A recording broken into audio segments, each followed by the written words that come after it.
certo? Começou a gravar. Se vocês estiverem com a câmera de vocês aberta, vocês desativem aí para não aparecer na filmagem. Então, vamos lá. O som tá bom? Oi. A prova vai ser por aqui mesmo? Vai. Vai ser online. O som tá bom? O volume tá bom para vocês? Tá ótimo. Tá ótimo. Então, vamos lá.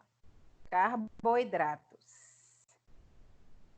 Para a alimentação humana, esse macronutriente é extremamente importante, sendo responsável por fornecer a energia ao corpo humano. No entanto, nos últimos anos, a população aumentou o consumo de carboidratos, principalmente de produtos industrializados, que apresentam em sua composição farinha branca e ou açúcar, sendo que o resultado desse consumo excessivo é o aumento de problemas de saúde, tais como diabetes, sobrepeso, obesidade, alteração na concentração de triglicérides, etc. Ultimamente, os carboidratos estão em foco, pois muitas dietas apresentam restrição desse nutriente. Por isso, é importante saber a composição química do carboidrato e qual é o papel que esse nutriente desempenha no organismo. Dessa forma, você vai conseguir elaborar um cardápio, né? E fazer a prescrição dietética de acordo com a individualidade do seu cliente. Então, vamos lá. Qual é a dieta hoje da moda, do momento, das blogueiras? Que, inclusive, as blogueiras sumiram da mídia, né? Não sei por quê. Mas qual é aí a dieta do momento? Que todo mundo quer fazer, que acha que é o milagre da vida. Qual é? Low carb. Low carb, justamente o quê? Retira totalmente o carboidrato ou permite 20 gramas só de carboidrato por dia, né? Porque as pessoas demonizaram o carboidrato. Antigamente, as pessoas tinham demonizado o quê? O ovo, né? Não podia comer ovo aumentava o colesterol, ovo infartava e tal. Hoje em dia não. Hoje em dia as pessoas comem 30 ovos, né, para conseguir construir músculos, e o ovo virou o mocinho da história, não é mais o vilão. Aí veio agora, o problema é o carboidrato. Só que as pessoas estão generalizando. O problema não é o carboidrato no geral. O problema são os alimentos industrializados, né, com uma quantidade excessiva de açúcar, de farinha branca associado com gordura. Por exemplo, um pacote de biscoito recheado. Um pacote de biscoito recheado que criança de 5, 8 anos come numa sentada equivale a 8 pães de sal. Qual pessoa, qual criança, ou qual pessoa mesmo adulto consegue comer 8 pães de sal numa sentada? Não come. Só que como está embutido com um sabor agradável, docinho de chocolate, acabam ingerindo o equivalente em calorias e em carboidratos a 8 pães de sal, fora a quantidade de sal e de açúcar e de óleo, né? Que se você pegar a medição, que a gente trabalha muito em trabalho de palestra, principalmente em escola, educação nutricional, a gente vai e pega uma lata de Coca-Cola.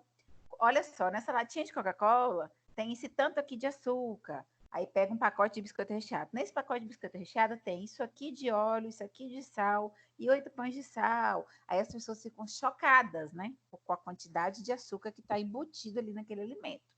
Então, na verdade, as pessoas aproveitaram, estão demonizando e criando essa nova modalidade aí de dieta low carb, dieta cetogênica, por aí vai. Mas a gente tem que lembrar o quê? Que o carboidrato, ele é um macronutriente extremamente importante, que é ele que fornece a energia que o nosso corpo precisa, né? Todos os nossos órgãos, principalmente o cérebro, só sobrevive se ele receber o quê? Glicose, né? E essa glicose proveniente da alimentação. Quando a gente não consome glicose, seja uma fruta, seja um arroz integral, seja um aipim, seja uma batata doce, ou seja um bolo de chocolate recheado, independente do tipo de açúcar que você está ingerindo, vai ser, né, quebrado, digerido e vai encaminhar para os órgãos que estão precisando de energia naquele momento. E o que foi em excesso vai acumular e pode levar ao ganho de peso. Não quer dizer que vai levar, vai depender muito da quantidade diária de ingestão de calorias no geral, não só de carboidratos, e da atividade física, a taxa de metabolismo basal dessa pessoa, tudo isso vai influenciar. Por isso, as dietas são individualizadas, personalizadas. A minha dieta não serve para você, porque são pessoas diferentes, de idade diferente, de composição corporal diferente, de atividades diferentes, certo? Então, o carboidrato, ele não deve ser retirado totalmente da alimentação, salvo alguns casos específicos, alguns tratamentos e algumas estratégias por um curto período de tempo. Por exemplo, a pessoa é acompanhada por nutricionista. Chega um momento de um platô, a pessoa não perde mais peso, não ganha mais massa, estabilizou, estagnou. Faz tudo certinho, mas não sai daquilo ali.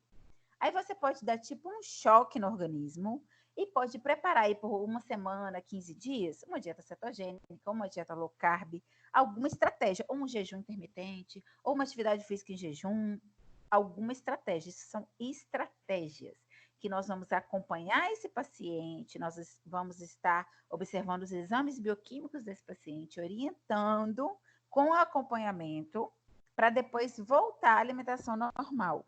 Aí a gente chama de estratégia. Aí sim, a dieta low carb ou cetogênica, ela pode funcionar por um curto período de tempo.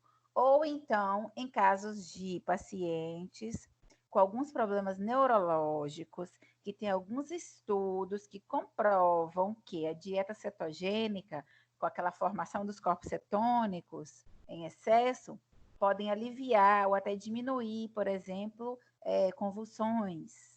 Então, isso aí são alguns casos, pouquíssimos casos isolados, que talvez dê certo, não quer dizer que vai dar também.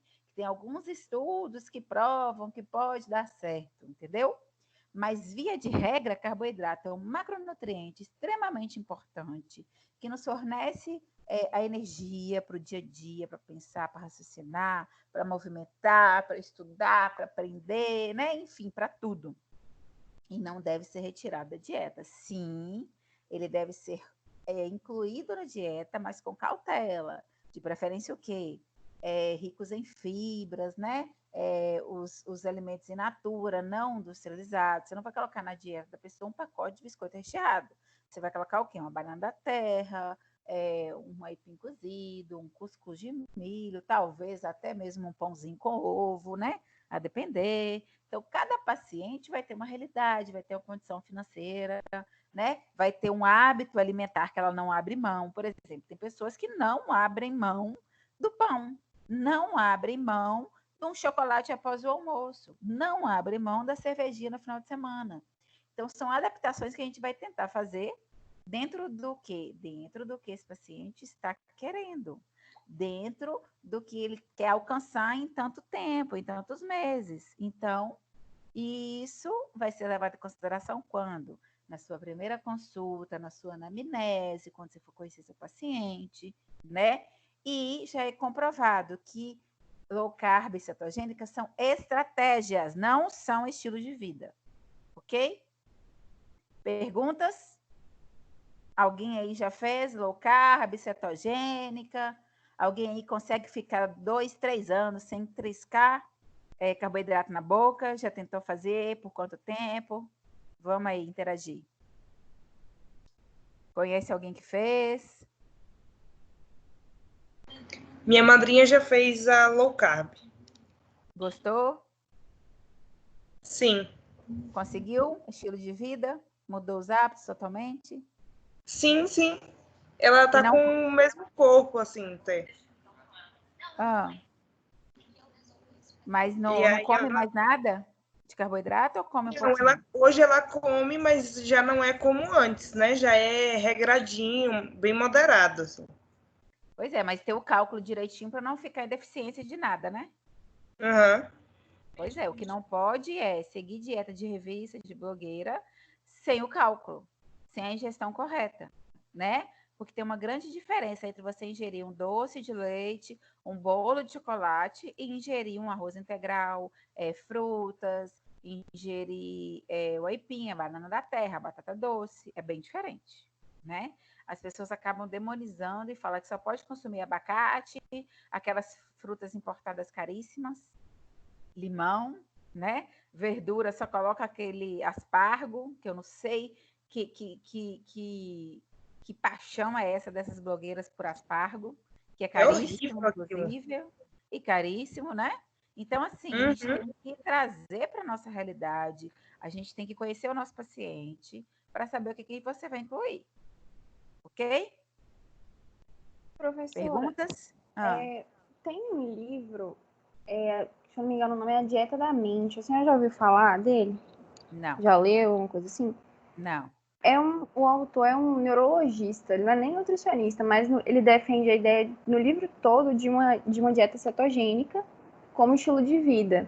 Mas por conta desse negócio das convulsões que você tinha dito aí antes, falou que tipo, ele defende a ideia que é a melhor opção que tem para o cérebro e tal, e que muita gente, ele fala que a maior parte das pessoas, tipo assim, mais de 90% das pessoas tem algum tipo de intolerância ao glúten e não sabem.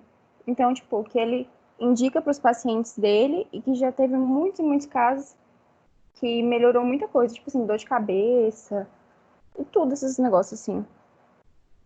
Pois é, se for para convulsão, para alguma patologia específica, funciona. Agora, igual eu estou dizendo, um neurologista que não estudou nada de nutrição, que não sabe nada de absorção de alimentos, né? Que não sabe por onde passa a necessidade de certas vitaminas, o que essa falta vai causar no organismo, escreve um livro e faz sucesso, porque provavelmente teve uma divulgação boa e alguma blogueira aí abraçou a causa e está divulgando com o corpão. Então, assim, é muito complicado, porque, não sei se vocês sabem, mas a faculdade de medicina, durante os 6 anos, eles têm uma matéria somente que aborda alimentação. Então, nenhum médico sai, depois de 6 anos, sabendo alguma coisa de alimentação. Aí, os que resolvem fazer a residência em endocrinologia, aí eles aprendem um pouquinho, mas mesmo assim o endócrino ele não é capaz de calcular uma dieta. E agora essa nova modalidade aí do nutrólogo, que vai aprender mais sobre o alimento, mas é diferente da gente, né? Nós vamos calcular uma dieta específica, personalizada para aquela pessoa durante o dia, em termos de calorias e de macro e micronutrientes. O nutrólogo ele já está voltado para a cura de certas doenças com alimentação, sem uso de medicamento. Então, ele estuda outras coisas, é diferente do que a gente estuda. Tanto que o único profissional capacitado para calcular e prescrever uma dieta é o nutricionista. Nenhum outro é. Né? Que existe uma briga eterna aí com o Conselho Federal de Medicina por conta disso. Mas todo médico que você conhecer, você pode perguntar: você estudou na faculdade sobre alimentação? O que você aprendeu? Nada. Por isso que a maioria desses médicos falam esses absurdos aí com os pacientes diabéticos, né? Que aí os idosos geralmente ficam aí morrendo de medo, que eles demonizam. Não pode comer nada que está debaixo da terra. E aí passa uma dieta de gaveta com biscoito água e sal, biscoito de gergelim, margarina, e aqueles absurdos que a gente conhece. Então, assim, é porque eles não estudam. Então, eles pegam uma dietinha pronta aí qualquer e passam isso para o paciente. Por quê? Nutrição é um curso relativamente novo, e infelizmente não está em todos os consultórios, não está em todos os PCFs. Aí acaba que o médico abraça tudo, né? Mas toda vez que existe uma equipe multiprofissional trabalhando com aquele paciente, ele vai ter um resultado muito melhor, né? Ele vai ter uma evolução muito melhor do quadro, porque tem que ser em conjunto a medicação do médico com o diagnóstico, que vai passar para a gente trabalhar ali a dieta de acordo com a necessidade, de acordo com a patologia, de acordo com a medicação, né? Dependendo, junto com o psicólogo, se for algum problema psicológico, né? De compulsão, ou de depressão. Então, sempre vai ser em conjunto. Quando trabalha em conjunto, esse paciente vai ter um resultado muito melhor e muito mais rápido, né? Do que, infelizmente, só o que o médico ali acha que ele sabe, que ele fala, que ele passa. Ok? Então, tem também um que é barriga de trigo, uma coisa assim, que é de um dentista, que a maioria das pessoas segue também. Gente, é o seguinte, o problema do glúten, quem tem problema com glúten passa mal, né? Sai sangue nas fezes, fica com a barriga inchada, parecendo que está gestante. Esse sim é uma pessoa que tem problema com glúten. Agora, a gente tem que lembrar que tudo na vida que a gente consumir em excesso vai nos fazer mal. Então, se uma pessoa come 10 pães no dia, é claro que ela vai passar mal. Mas não é porque ela está passando mal porque ela tem intolerância ao glúten e não sabe. É porque ela excedeu. Foi o excesso ali de pão que ela consumiu. Agora, falar que todo mundo tem problema, que 90... Mentira. Quem realmente tem doença celíaca, que é o único nome que existe hoje, é doença celíaca, o resto é invenção da mídia para vender, é aquela pessoa que quando consome o glúten, desde que nasce, tem crises de diarreia, de vômito, inchaço do abdômen, dor, fezes com sangue, é seríssimo. A criança não ganha peso, a criança fica desnutrida, pode dar alergia na pele, é um monte de fatores até realmente descobrir o que é e começar a tratar. E retirar completamente o glúten da dieta. E a questão da doença celíaca é tão séria para o celíaco que não pode ter nenhuma contaminação cruzada ali de uma colher com glúten. Que essa pessoa, se ela consumir, ela vai passar mal. Que é a mesma coisa da lactose. Não é todo mundo que tem intolerância à lactose, algumas pessoas têm. Então, quem tem, quando comer, quando consumir, vai ter os sintomas. Agora, quem não tem, não vai ter. A menos que você comeu 1 quilo de queijo, tomou 2 litros de leite no dia, e você pode ter alguma reação. Por quê? Porque você consumiu em excesso. Então, não existe inventar diagnóstico que todo mundo tem. Não tem. Tem que realmente passar mal, quem não ganha peso, quem sente desconforto intestinal, toda vez que consome, percebe, e quando retira, realmente tem uma melhora. Agora, as pessoas ficam brincando de médico, ou então ficam brincando de nutricionista sem saber realmente. Por quê? Quando você consome muito pão, muito biscoito, muita farinha branca, é claro que você vai engordar. Aí, do dia para a noite, você lê um livro e fala, já sei, vou emagrecer tirando o glúten da minha dieta. Aí a pessoa começa a substituir. E, em vez de comer 5 pães, em vez de comer um pacote de biscoito, ela come ovo, né? Aí ela come abacate, aí ela toma uma vitamina. É claro que ela está consumindo uma quantidade muito mais baixa de calorias que ela consumia antes. Isso vai fazer ela emagrecer. Não quer dizer que é o glúten que estava inchando a pessoa. O glúten estava engordando. Ela estava comendo em excesso. E não que o glúten faz mal porque faz mal para todo mundo. Não, é mentira. O glúten só faz mal para o celíaco. Ok? Perguntas? Concordam comigo ou não?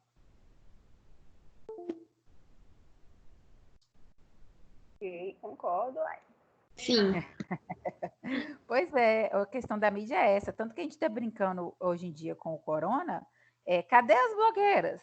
Né? Porque nós somos convocados, todo mundo da área de saúde foi convocado. Caso precise, a gente vai ter que trabalhar. E por que não convocou as blogueiras, então, que sabem tanto de saúde? Cadê as blogueiras que não estão aparecendo mais nas redes sociais, né? Por quê? Porque não tem fundamento nenhum, gente. Ali é tudo pago, é tudo mídia, é tudo dinheiro, é tudo a indústria que quer vender, entendeu? Mas as pessoas são ludibriadas porque são leigas no assunto. Aí vê um médico bonitinho falando isso, aquilo. É igual aquele do Big Brother, não sei se vocês acompanham. Tem um aí que passou pelo Big Brother um tempo atrás, que é do Espírito Santo. Acho que é o Wesley, esse é o nome dele. Direto aparece no meu Instagram, patrocinado dele, ele é namorada, emagreça 15 quilos em 28 dias, com jejum, com isso, com aquilo, é um absurdo. Ele não é especialista nisso, ele é médico. Ele não especializou nem em endocrinologia, nem em nutrologia para estar fazendo isso, vendendo, cobrando caro. Infelizmente, as pessoas pagam. É igual aquela Maíra Card, quando foi o escândalo da microbiota do magro, que virou resenha, mas muita gente pagou pela microbiota do magro. Por quê? São leigos que vão acreditar naquele corpão que estão vendo ali e vão acreditar que foi aquilo que está vendendo que transformou como se a pessoa fosse obesa e virou aquele corpão. Não, ela sempre teve corpão, ela sempre malhou, né? Não é do dia para a noite, não foi uma cinta que fez com que a barriga ficasse de tanquinho. Só que, infelizmente, as pessoas procuram o atalho, as pessoas procuram a pílula mágica e acabam caindo no conto do vigário e ficando mais pobres e mais gordas, porque não resolve e só engorda no fim das contas. Certo? Então, não vamos demonizar o carboidrato. Carboidrato é nosso amigo. Carboidrato é nosso aliado, principalmente na perca de peso. Porque uma pessoa que está fazendo dieta e retira completamente o carboidrato da dieta, ela fica louca, ela fica mal-humorada, ela fica com enxaqueca, né? Ninguém quer ficar perto de uma pessoa que não está consumindo carboidrato. Pode falar se vocês conhecem ou se vocês já fizeram uma dieta muito restrita, vocês sabem. A gente fica insuportável. Ninguém aguenta a gente. Então, o carboidrato vai ser nosso aliado em uma dieta de emagrecimento ou em uma dieta de ganho de massa. Porque para construir a massa, precisa também do carboidrato. Ok? Então, vamos lá. Ok, professora, deixa eu te falar uma coisa. Para mim, o slide não tá aparecendo. Eu já saí, já voltei, mas não tá aparecendo não. Para todo mundo tá aparecendo, só para ela que não tá? Beatriz, Maria Luísa, Maria Tereza, estão vendo aí o slide? Tá aparecendo normal aqui. Tá aparecendo aqui também. Então deve ser sua internet, Mariana. Tenta sair e voltar outra vez. Tá. Então vamos lá. Carboidratos. Carboidratos podem ser chamados de glicídios ou hidratos de carbono, né? Que são denominações diferentes, mas que se referem ao mesmo nutriente. Alguns livros, algumas literaturas, alguns artigos, eles podem citar ou hidratos de carbono, ou glicídios, ou carboidratos. Tem uns mais antigos que falam até glucídios. Então, quando vocês verem isso, você sabe que está falando de carboidrato, né? Que abrange um grande número de biomoléculas na natureza, sendo consideradas as mais abundantes formas de energia. Esse nutriente é construído por hidrogênio, carbono e oxigênio e apresenta como fórmula química geral CH2O, né? Que aí vai depender quantas moléculas de carbono, quantas moléculas de oxigênio, quantas moléculas de oxigênio. Podemos destacar duas funções primordiais dos carboidratos: o fornecimento de energia e o desempenho de função estrutural, ok? Eles desempenham uma função estrutural e nos fornecem energia, por isso são tão importantes. Por isso eles não podem ficar de fora da dieta. Então, aqui está um exemplo, né, da fórmula da glicose, ou a forma linear, ou a forma cíclica, que é uma fonte de energia, combustível energético para o corpo, sendo a glicose, que é essa que está desenhada aqui. Então, a forma da glicose é C6, ó, 1, 2, 3, 4, 5, 6. 6 moléculas de carbono com 11 moléculas de hidrogênio, 12 de hidrogênio e 6 de oxigênio. Então, a fórmula, né, a forma linear da glicose é essa e cíclica é essa. No organismo humano, é armazenado na forma de glicogênio nos músculos e nos vegetais é armazenado na forma de amido. Qual é o alimento que a gente consome que tem amido?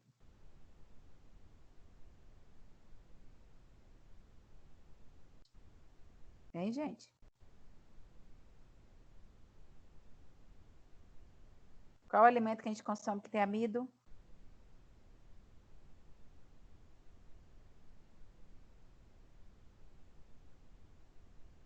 Ninguém sabe, gente? Arroz. Amido, qual é o alimento que tem amido? Maisena é o quê, gente?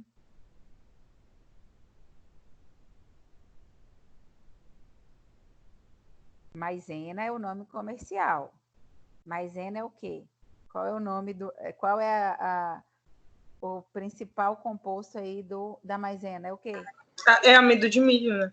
Amido de milho. Vem o amido do milho. Mas o amido pode vir da batata, o amido pode vir do inhame, né?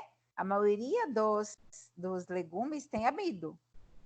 Então, a glicose, ela pode ser armazenada no nosso corpo humano na forma de glicogênio muscular ou hepático, e nos vegetais ela é armazenada em forma de amido.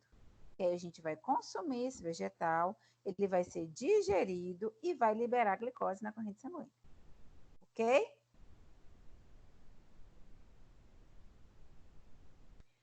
A fórmula estrutural dos carboidratos, né? São os carboidratos que fazem parte da estrutura de moléculas do organismo humano. Por exemplo, a ribose e a desoxirribose. Desoxirribose. A ribose faz parte da estrutura do ácido ribonucleico.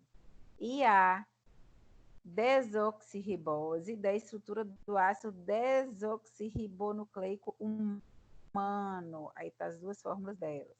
C5H10O5 é a ribose e C5H10O4 é a desoxirribose. Assimile, vamos pensar. O DNA humano é composto por várias moléculas diferentes. Adenina, guanina, timina, etc. E uma das moléculas que o compõe são os açúcares ribose e desoxirribose. Assunto que você acabou de estudar. Portanto, não é correto dizer que o DNA humano é formado somente por moléculas de açúcar, né? O nosso DNA é formado por várias moléculas diferentes. Tem de açúcar? Tem, mas também tem outras moléculas, como adenina, guanina, timina, né? Então, não somos feitos só de açúcar, ok? Mas precisamos consumi-los sim, porque eles são o alimento de todos os nossos órgãos. Então, a classificação dos carboidratos ocorre da seguinte forma: monossacarídeo, disacarídeo, oligosacarídeos e polissacarídeos. Os monossacarídeos são as unidades mais simples, que são glicose, frutose, galactose. Os disacarídeos são duas unidades dos monossacarídeos, ligados por uma ligação glicosídica, que pode ser a sacarose, a maltose e a lactose. Então, duas moléculas de galactose ligadas por uma ligação glicosídica se transformam em quê? Em lactose. Então, o leite tem açúcar? Tem. O açúcar do leite é lactose. Oligosacarídeos, 3 a 9 unidades de monossacarídeos ligados por uma ligação glicosídica. Por exemplo, amido, maltodestrina e FOS. Maltodestrina, tão utilizada, né, pelos marombeiros aí, como fonte de quê? De carboidrato. Aí o marombeiro vai paga uma lata de maltodestrina, toma maltodestrina todo dia misturado em alguma coisa, mas abomina, não pode comer carboidrato, não pode comer uma banana porque tem muito açúcar. Dá para entender? Não dá para entender. Porém, são pessoas leigas, né, que não estudam, que sai vendo na internet, qualquer lugar, o vendedor está ludibriando ali para vender, e ele paga uma fortuna em malto e não come uma banana. Ou seja, gastando dinheiro à toa. Porque no corpo a função vai ser a mesma. Polissacarídeos. Mais de 10 unidades de monossacarídeos ligados por ligação glicosídica. Amido, celulose e maltodestrina. Então, nós temos essas classificações. Monossacarídeos, que são as mais simples, que são as mais rápidas, né, de absorção. Por exemplo, um atleta de corrida, que está correndo 20 quilômetros, 40 quilômetros, ele vai consumir um amido durante a corrida ou ele vai ingerir uma glicose ou um suco de fruta ali na corrida? O que vocês acham? O que vai chegar mais rápido aí de energia para ele naquele momento? Comer um pedaço de batata ou tomar um suco de fruta? Um suco, eu acho.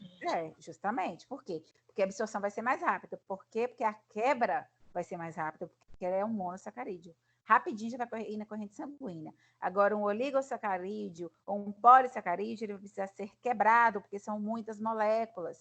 Então, vai demorar mais essa digestão. Então, vai demorar mais que esse açúcar chegue na corrente sanguínea, onde está precisando, principalmente nos músculos, porque ele está correndo. Então, geralmente, a gente vê esse pessoal na corrida com um saquinho, né? Bebendo, tipo um geladinho, aquilo ali é açúcar puro, é glicose pura, para dar energia ali para ele continuar a corrida. Ok? Exemplo. Existem pessoas que apresentam intolerância à lactose. E isso pode acontecer por não possuírem a enzima lactase ou possuírem essa enzima em quantidade insuficiente. A enzima lactase, que é responsável por fazer a hidrólise das moléculas de lactose, separando a molécula de glicose da molécula de galactose para que o processo de digestão aconteça. Portanto, pessoas intolerantes à lactose não fazem essa digestão aí desse açúcar, que por sua vez vai ser fermentada no intestino, provocando a formação do ácido lático e de gases. Então, é mentira quando se fala que todo mundo tem intolerância à lactose. Não tem. Só tem intolerância à lactose as pessoas que não produzem nada ou produzem muito pouco, né, a lactase, que não consegue quebrar, diminuir, digerir essas moléculas e aí acabam provocando essa fermentação aí no intestino que vai levar a gases, né, formação de ácido, inchaço no abdômen. Então, não é todo mundo. Aí a pessoa que tem intolerância à lactose, que descobriu recentemente, mas que ainda não conseguiu resistir a um bolo de tal lugar, a um doce de tal lugar, que é feito com leite normal, ela pode consumir se ela tomar, se ela ingerir a enzima fabricada, né, em laboratório. Aí, por exemplo, agora é Páscoa. Ela ama um determinado bolo ou um determinado chocolate de certo lugar que não existe sem lactose desse lugar. E ela quer muito comer isso, que é só uma vez no ano. Aí ela vai lá na farmácia, compra, né, o remédio lá feito em laboratório, vai tomar esse remédio antes de consumir o bolo ou o chocolate que ela quiser, e aí ele vai fazer o quê? Ele vai ajudar a quebrar as moléculas e não vai ocasionar esse desconforto. Só que a pessoa não pode ficar fazendo isso todo dia. É só uma exceção para quando não tiver jeito. Normalmente, a pessoa vai comprar o leite sem lactose, vai comprar o leite condensado sem lactose, vai comprar o creme de leite sem lactose, porque hoje no mercado já tem o iogurte, o queijo, já tem tudo no mercado, né? Que na verdade não é que esses produtos são sem lactose, eles acrescentam no produto, né, para ajudar aí na digestão dessas pessoas. Então, hoje em dia o mercado está muito bom, antigamente não tinha, né? Antigamente a pessoa descobria e não podia consumir mesmo, que senão ia passar mal. Hoje em dia já tem outras alternativas. Então, a intolerância à lactose, na verdade, é a falta ou a produção de pouca quantidade da enzima lactase que vai ajudar a quebrar e vai ajudar na digestão desse açúcar. Deu para entender? Quer perguntar alguma coisa? Alguém aí é intolerante à lactose?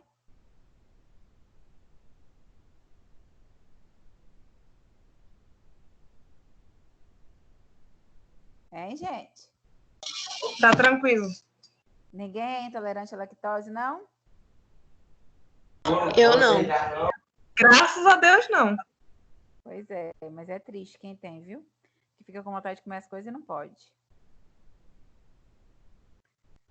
Então vamos lá. Pior para mim é quando é criança. Pior ainda, porque Meu amigo tem tem uma irmãzinha que ela descobriu bem pequenininha, ela tinha uns 5 anos, e aí tudo que ela vai, tipo, as coisas não pode, daí às vezes quando a pessoa sabe já vai convidar, porque hoje tem muita coisa que pode ser feita, né? Minha madrinha mesmo tem buffet e ela tem muitas opções sem, né? E aí pedem para pedem para fazer já sabendo que ela vai e tudo e tal, porque é muito ruim. Mas isso que eu tô falando, hoje em dia o mercado já oferece praticamente tudo sem lactose. Mas há alguns anos atrás não tinha, sofria, né? Hoje em dia tá mais fácil, é só você orientar a criança que ela não pode comer a comida do coleguinha, porque se ela comer a comida do coleguinha, ela vai passar mal, porque a comida do coleguinha tem lactose, só pode comer o seu, né? Aí a criança vai aprendendo, é igual a criança diabética também, ela vai entendendo, ela vai aprendendo, por quê? É ela que sente a dor, é ela que passa mal. Então, se os pais souberem educar, explicar direitinho que não pode, porque senão vai tomar injeção, vai para o hospital, ela já fica com medo, já fica com trauma e não aceita e não come, né? É muito bonitinho quando você vê. Assim, é triste, mas é bonitinho que você vê como a criança bem educada, ela tem noção, né? Que criança não é tapada do mundo. Criança é inteligente, super inteligente. Então, se você explicar direitinho, ela vai ser até muito mais fiel do que o adulto, né? Porque ela sabe que não Sim. pode, quando acabou. O adulto Fernandinha, Fernandinha hoje está com 11 anos. Ela já vai para a cozinha preparar as coisas dela, porque ela sabe que ela não pode ser não muita pode. Ela coisa, vai né? passar mal, ela vai sentir dor, ela vai para o hospital. Exato. Mas aí o adulto não, o adulto tem diabetes, correndo risco ali de amputar um pé e tá comendo açúcar. Né? Eu não sei o que passa na cabeça das pessoas. A criança é muito mais fácil de ser educada, de você explicar ali, preto no branco, ele vai entender, acabou, ele não vai abrir exceção. Igual o adulto geralmente faz, principalmente o idoso, né? Que fica teimoso. Então vamos lá. Digestão. O organismo não consegue digerir a celulose e a hemicelulose, que são polissacarídeos presentes em vegetais. E também não absorve todos os carboidratos com a mesma velocidade, pois o mecanismo denominado índice glicêmico foi estudado para avaliar como os carboidratos são absorvidos e qual a resposta sobre a glicemia sanguínea. Então, vamos lá. Quando a gente orienta o paciente diabético, que ele tem que ingerir muita fibra na hora do almoço, ele tem que comer todo dia muita fibra, o que a gente está falando com ele? Ele tem que trocar o arroz normal por um arroz integral, ele tem que todo dia consumir folhosos, alface, couve, repolho, tem que consumir os legumes que tenham fibra. Quais são os legumes que têm uma quantidade de fibra? É um quiabo, é uma abobrinha, é um maxixe, que tem aquela sementinha.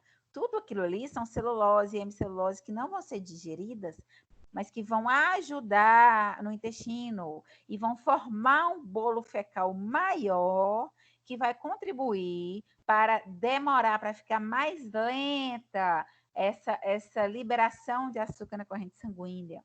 Então, para o diabético, isso é ótimo. Então, foi estudado, né, o que é o índice glicêmico e o que varia. Por exemplo, a gente vê comparando aí um pão com a tapioca, que muitos agora estão achando que é só substituir o pão por tapioca que vai emagrecer, né? Aí você começa a observar. O pão, ele é feito de vários ingredientes. Então, a digestão do pão, ela é mais lenta. O índice glicêmico do pão é menor do que o da tapioca, porque a tapioca é o aipim, né? A farinha ali da aipim peneirada, não tem nada de fibra. Então, ingeriu a tapioca, na mesma hora vai açúcar para a corrente sanguínea. Então, o pico de glicemia aumenta de uma vez. Para o diabético, isso é péssimo. Para quem quer emagrecer, isso é péssimo. Por quê? Quando a gente libera muito açúcar na corrente sanguínea, imediatamente o pâncreas, ele corre para produzir mais insulina. E aí ele produz muita insulina, e esse excesso acaba acumulando em quê? Em gordura abdominal. Já o diabético que tem uma produção baixa de insulina, ou não produz insulina, que toma insulina injetável, piorou. Aí não pode mesmo ingerir alimentos com alto índice glicêmico, porque pode entrar até em coma diabético. Então, foi feito esse estudo e tem um levantamento e tem várias tabelas que é só a gente consultar, a gente não decora. Quando a gente vai fazer uma dieta específica, principalmente para o diabético, você vai procurar lá os alimentos que têm um menor índice glicêmico, incluir na dieta, orientar a escolher esses com menor índice glicêmico e marcar de vermelho na tabela os proibidos, os que não podem de jeito nenhum, porque tem um alto índice glicêmico que vai fazer passar mal. Aí isso tudo vocês vão acostumando no dia a dia, quando vocês começarem a aprender a calcular dieta, e você sabe que vocês não precisam decorar, que vai estar ali a tabela para você consultar, né? Daquelas tabelas que a gente viu lá de composição de alimentos, né? Nataco, e todas as tabelas vai ter também essa questão do índice glicêmico. Então, é só para a gente se guiar que tem determinados alimentos que têm alto índice glicêmico que o diabético, por exemplo, não pode consumir. E até mesmo uma pessoa saudável, não, é legal ficar comendo todo dia, comer várias vezes ao dia, é só de vez em quando, principalmente logo após o almoço de sobremesa, porque no almoço você forneceu ali um alimento cheio de fibras, e aí ele vai poder consumir um doce, por exemplo, porque ele está com muita fibra no estômago, essa quantidade de fibra vai toda para o intestino, que vai desacelerar esse fornecimento imediato de açúcar para a corrente sanguínea. Vai tornar mais lenta essa absorção. Então, o segredo é o consumo de fibra na quantidade ideal. Mais ou menos 30 gramas de fibra por dia. 30 gramas de fibra, né? 30 gramas de alface, não, de fibra, né? Porque no alface tem uma porcentagem de fibra, ele não é todo feito de fibra, né? Tem muita água. Geralmente, verduras e frutas tem muita água. Então, é uma parte daquele legume, daquela verdura, daquela hortaliça que tem fibra. Então, a gente vai calcular ali para bater a meta de fibra, principalmente do diabético. Ok? Perguntas?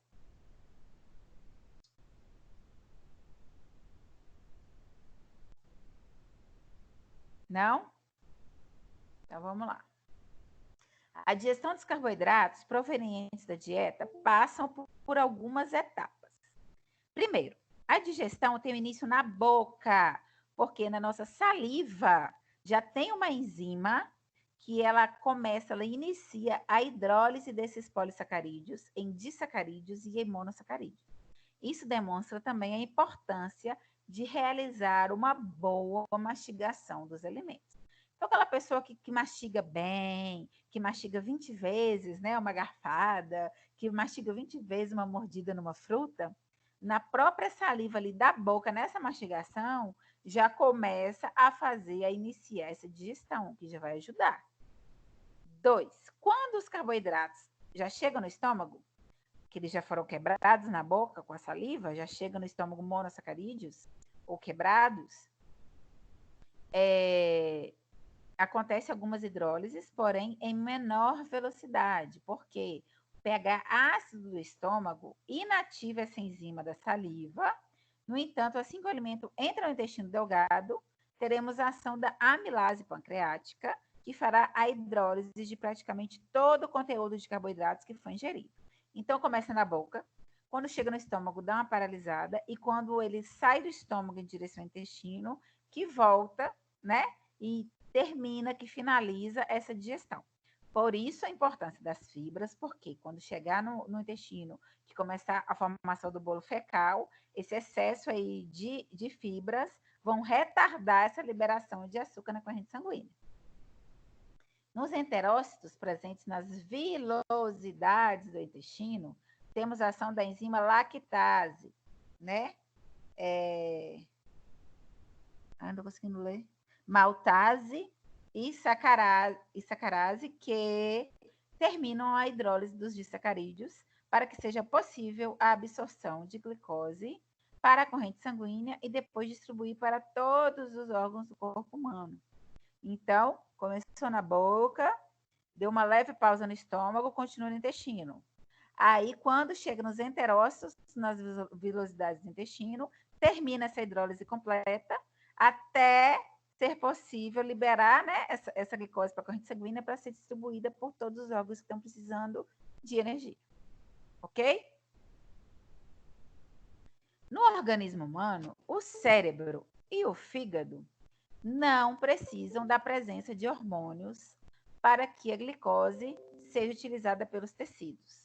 Mas, para os demais tecidos, é necessária a presença da insulina, hormônio produzido pelo pâncreas, para que a glicose que está presente na corrente sanguínea consiga ser transportada para o interior da célula.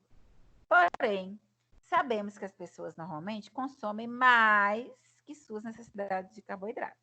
O excesso desses alimentos e a praticidade muitas vezes falam mais alto. E o que acontece com a glicose? Que o corpo humano não precisa, né? A gente comeu ali, teve toda essa transformação no nosso intestino, encaminhou essa glicose aí junto com a insulina para todos os órgãos. E aquele excesso? O que vai acontecer com esse excesso de glicose, gente? Que o nosso corpo não precisa mais. Ele já usou para tudo, já está pensando, já está andando, já está correndo, já está falando. E aí? O que vai acontecer com o excesso de glicose?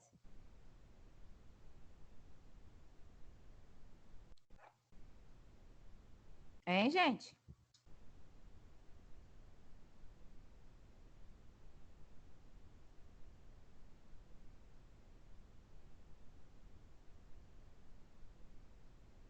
Gente,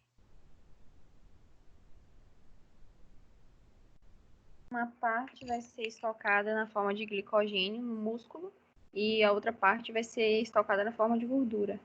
pois é, vai fazer o quê? Engordar. Então, por isso que o excesso de carboidrato engorda. O excesso de glucose engorda. Então, tem que ser calculada na quantidade correta para que a pessoa não engorde, né? E tem que orientar que aquela jacada do final de semana, né? Quando a pessoa está de TPM ou agora na quarentena, que está todo mundo louco atrás do doce, porque principalmente chocolate, né? Dá aquela sensação momentânea ali da serotonina, do prazer, e alivia a tensão. Então, as pessoas estão abusando, e esse excesso vai acumular em gordura, vai engordar, né? Então, tem que ter muito cuidado, principalmente com os alimentos muito doces, os bolos, os pães, né? Os docinhos, agora vem a Páscoa aí, né? Várias cestas, vários ovo de colher, né? Que a gente está vendo as propagandas aí. Então, dá vontade de comer de uma vez, mas tem que lembrar que o excesso vai transformar em gordura, principalmente no abdômen, né? E aí depois chora que a calça não vai fechar. Quando acabar a quarentena, ninguém vai ter roupa para usar. Porque roupa nenhuma vai estar fechando. Então tem que controlar esse consumo, não demonizar, né? Não falar, não pode, pronto, não pode, não pode, não pode. Não, não é demonizar. É claro que igual é Páscoa. Quem não vai comer um pedaço de chocolate? Só quem não gosta, porque quem gosta vai comer. Então não é falar assim, não pode. Tem que comprar o chocolate 80%.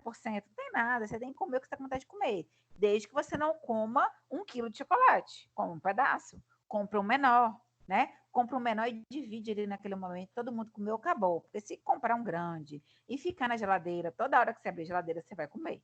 Então, é melhor evitar. Então, compre um menor, divide com todo mundo, acabou, acabou. Aí depois esqueceu, passou a Páscoa, passou. É muito melhor. É melhor você comer o que você está com vontade naquele momento, matar a sua vontade, do que ficar fazendo essas dietas aí fit, substituindo, colocando castanha, colocando chocolate 80%, 90%, que não vai matar a sua vontade de doce e vai ter praticamente a mesma caloria daquele doce que você queria e vai te engordar do mesmo jeito, né? Então, assim, a gente tem que ter muito cuidado também com essa fala. Pessoas compulsivas, você tem que falar que não pode, pronto, acabou. Porque você já vai conhecer o perfil do seu paciente. Agora, uma pessoa saudável, que não tem nenhum problema de saúde, exames bioquímicos estão ok, que só está mesmo fazendo acompanhamento, que quer melhorar o corpo, porque está pagando um personal, porque quer ficar traçado, enfim. A depender do objetivo dessa pessoa, você vai orientar. Você está com vontade de comer? Come um pedaço. Não fica inventando essas modas, dessas dietas, dessas receitas que vai substituindo um monte de coisa, que na hora que você calcula vai dar a mesma caloria e às vezes até mais calórico. Por exemplo, se você pega uma embalagem de um talento normal e de um talento diet, que não tem açúcar, você vai assustar com a quantidade de gordura que tem e com as calorias. Porque o diet, ele não tem açúcar. Ele é um substituto para os diabéticos que não podem consumir açúcar. Mas ele não deve ser utilizado numa dieta de emagrecimento, porque ele tem muito mais gordura e tem, às vezes, até mais caloria do que o normal. E não mata a vontade de comer, porque o sabor é diferente. Então, a gente tem que sempre orientar o nosso paciente dessa forma. Compre um menor, mate a sua vontade naquele momento. Não compra um potão, não compra 2 quilos. Compra só para aquele momento, acabou, né? Comeu, acabou, e continua na sua rotina alimentar normal no próximo horário da sua refeição. Ok? Perguntas?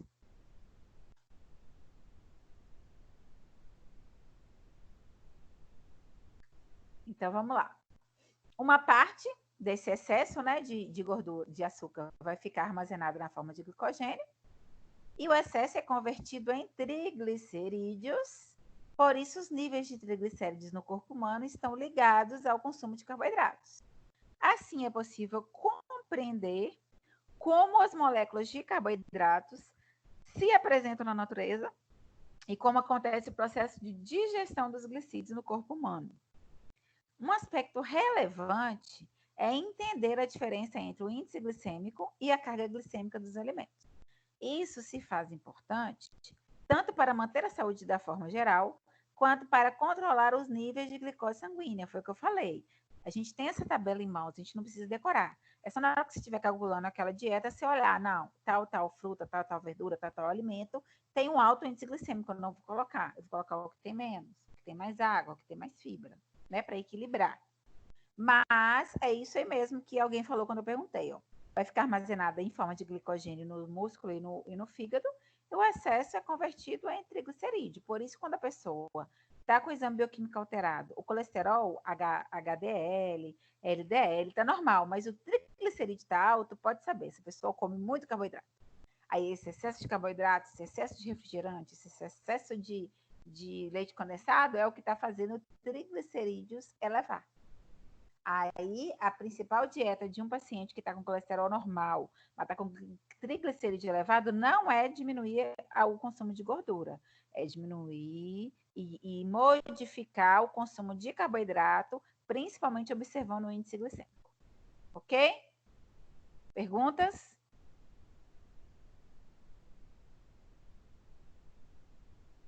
Então, vamos lá. Índice glicêmico, para vocês entenderem aí o que eu estou falando. O índice glicêmico, IG, foi definido em 1981. Então, tem o quê? Menos de 40 anos, né? Que foi definido. Então, é muito novo, né? Tanto que esses médicos mais antigos aí, que são os que passam, que dão o diagnóstico do diabetes e passam aquela dieta pronta, eles nem sabem, na verdade, que eles nem viram isso na faculdade, nunca nem ouviram falar em índice glicêmico. Por isso que eles demonizam tanto o que vem debaixo da terra, não pode de jeito nenhum. E não é assim. O índice glicêmico de um aipim, de uma banana da terra, de uma batata doce, é muito menor do que de um biscoito alguiçal, por exemplo, que não tem fibra nenhuma. Então, o índice glicêmico foi definido em 81 por Jenks, que classificou os carboidratos de acordo com a velocidade que apresentam em elevar os níveis de glicemia. O índice glicêmico é calculado entre a razão da curva glicêmica após a ingestão de um carboidrato, comparado à curva glicêmica após a ingestão da glicose, que tem um índice glicêmico de 100, ou do pão branco, que tem um índice glicêmico de 70. Então, é assim, gente, não sei se vocês já fizeram o exame de sangue para medir, né, fazer essa curva glicêmica. Você chega lá em jejum, eles tiram seu sangue, aí eles dão um líquido para você beber, aí depois de meia hora eles tiram seu sangue de novo, porque eles estão medindo justamente isso. Quanto que está elevando, né, no seu sangue, quanto de glicose está na sua corrente sanguínea após ingestão de tanto de carboidrato. Que aí eles colocam essa mistura e você bebe, para analisar se você está diabético, se o problema está sendo que você não está produzindo insulina em quantidade suficiente, ou se o seu problema está sendo a resistência insulínica, tudo isso eles vão fazer com esse exame de sangue, medindo a taxa de glicose na corrente sanguínea depois de um determinado tempo da digestão, né? Então, a base é o quê? Glicose pura, o índice glicêmico é de 100, e o pão branco, o índice glicêmico é de 70. Então, os alimentos foram divididos em baixo índice glicêmico, que vai ser menor ou igual a 55, que é mais baixo que o do pão, médio índice glicêmico entre 55 e 69, e acima de 70 é um alto índice glicêmico, né? Então, assim que os alimentos são divididos. Por exemplo, um bolo de chocolate com cobertura de chocolate, ele tem alto índice glicêmico. Provavelmente vai dar 100, porque é só açúcar. Agora, uma melancia, um melão, uma fruta que tenha muita água, por mais que seja doce, é uma fruta que tem muita água e que tenha fibra. Então, quando você consome aquela melancia docinha, você está consumindo junto muita fibra e muita água. Então, vai demorar, não vai liberar tanto açúcar na corrente sanguínea. Então, ela tem um índice glicêmico baixo, mesmo sendo uma fruta e sendo doce. Outro ponto também das blogueiras, né? Que algumas falam que não pode tomar suco, que suco causa cirrose, que a frutose causa cirrose. Não, gente. Algumas frutas realmente são muito doces. Algumas frutas realmente têm um índice glicêmico maior, que para um paciente diabético você vai orientar a não consumir. E você vai orientar a consumir essas frutas que têm um índice glicêmico baixo, de mais ou menos 55. Ok? Aí tem a tabelinha certinha, é só você olhar lá, você não tem que calcular nada. Você vai olhar lá, qual vai ser a fruta, você já pode fazer uma tabelinha pronta para você, ficar mais fácil, uma tabelinha de índice glicêmico, né? Quais são as frutas, quais são os alimentos no geral, que tem baixo, que tem médio, que tem alto. E aí você orienta, você entrega para o seu paciente essa tabelinha. Ok? Vale ressaltar que a FOS, né, a frutoligosacarídeo, E a inulina são carboidratos indigeríveis pelo organismo humano, denominados de prebióticos, porque estimulam a proliferação de bactérias benéficas ao trato gastrointestinal e apresentam índice glicêmico igual a 0. No entanto, algumas fibras apresentam uma quantidade de carboidratos na porção a ser consumida e essa quantidade de carboidratos deverá ser contabilizada no cálculo do cardápio, né? A gente sempre tem que estar calculando tudo para bater no final do cardápio. Aí aqui está o exemplo da carga glicêmica, né? A carga glicêmica tem como premissa avaliar a resposta glicêmica da dieta como um todo. É determinada pela multiplicação do índice glicêmico pela quantidade de carboidrato na porção daquele alimento consumido dividido por 100. Os alimentos foram divididos em carga glicêmica baixa, quando apresenta valores menores do que 10. Carga glicêmica média, quando apresentar valor entre 11 e 19. E carga glicêmica alta, quando apresentarem valores maior do que 20. Então, segundo o International Life Sciences Institute, o Instituto de Ciências Internacionais do Brasil, de 2016, a fórmula para o cálculo da carga glicêmica é o índice glicêmico, né, a glicose como referência, vezes o teor de carboidrato disponível em gramas, dividido por 100. A gente vai achar a carga glicêmica e vai comparar. Está até 10? Então tem baixa carga glicêmica. Está entre 11 e 19? Então tem média. Está acima de 20? Então ela tem alta. Então, meu paciente é diabético, eu não vou dar tal alimento porque a carga glicêmica está muito alta. Eu vou preferir tal alimento que está dando 10. Ok? Exemplo. Considere que você vai consumir uma xícara de cenoura cozida, né? Está lá na dieta calculadinha, você pode consumir uma xícara de cenoura cozida. E você quer saber se a carga glicêmica da cenoura é muito alta, já que os médicos falam que não pode comer nada debaixo da terra e a cenoura é debaixo da terra, né? Aí você vai e pega na tabelinha lá. Uma xícara de cenoura cozida, que dá mais ou menos aí 30 gramas, sei lá, 10 gramas, não sei, vamos chutar, acho que 30 gramas mais ou menos. Essa quantidade de cenoura vai ter um índice glicêmico de 49 e tem um teor de carboidrato de 10. Onde que está isso aí? Na tabela. Vocês não precisam fazer cálculo nenhum. Vocês pegam a tabela de índice glicêmico e olha lá, tantos gramas de cenoura, 100 gramas de cenoura tem tanto de índice glicêmico. 100 gramas de cenoura tem tanto de carboidrato. Aí você joga na fórmula para descobrir a carga glicêmica. 49, né? Vezes 10 dividido por 100 vai dar 4,9. Então, 4,9 de carga glicêmica é baixa, tá abaixo de 10, né? Então, uma xícara de cenoura cozida tem baixa carga glicêmica. O diabético pode comer cenoura sim. Mas, doutora, o médico falou que eu não posso comer nada debaixo da terra. Mentira, pode sim, né? Vai depender da quantidade. É claro que você não vai comer 1 quilo de cenoura, você vai comer uma xícara, uma colher, uma porção, um pegador. Então, é isso que a gente tem que ir orientando as pessoas também. Quando você entrega ali, mesmo para a pessoa leiga, essa tabelinha, explica, ela vai confiar em você e ela vai consumir. E ela vai começar a ter resultado de diminuição de glicose na corrente sanguínea, diminuição de peso, diminuição de medida. Aí ela confia que realmente ela pode comer. Ok? Perguntas? Deu para entender?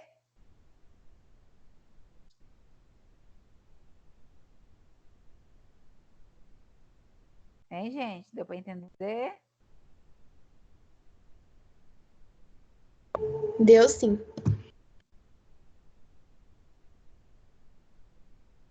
Então, vamos lá.